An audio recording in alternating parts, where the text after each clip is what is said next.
Hello friends, எல்லோரும் எப்படி இருக்கீங்க? கால் கட்டு நேற்றுக்கு பிரித்தாச்சு.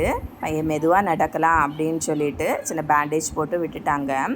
வாழ்க்கையில் ஒன்று விட்டு ஒன்று கஷ்டம் வந்துகிட்டே இருக்குது. எப்படின்னா, என் ஹஸ்பண்டுக்கு 4 மந்தாக வேலை இல்லாமல் வீட்டில் இருக்காங்க. நல்லவங்களாக இருந்தால் இவ்வளோ கஷ்டமா அப்படிங்கிறது மாதிரி தான் எங்களோட லைஃப் இப்போ இருக்குது. 4 வருஷம் ஒரு கம்பெனியில் அவ்வளோ ஹார்ட் ஒர்க் போட்டாங்க. ஹெட் ஆஃபீஸ் ஹைதராபாத்தில் இருக்குது. அதோட சென்னை பிரான்ச்சுக்கு வரும்போது அது எந்த ஆஃபீஸ் அப்படி என்ன கம்பெனினே தெரியாமல் இருந்துச்சு. அதை ஒரு 4 வருஷம் அவ்வளோ பாடுபட்டு சென்னையில் ஒரு உயர்ந்த பொசிஷனுக்கு கொண்டு வந்தாங்க. நல்லவனாக இருந்தால் இன்னொருத்தனுக்கு கெடுதலாக மாறுது. உடனே அவன் இல்லாதது பொல்லாதது சொல்லி இவங்கள வேலையிலேருந்து இது பண்ணி விட்டுட்டாங்க. இப்போ வேலை இல்லாமல் 4 மாதமாக வீட்டில் இருக்காங்க.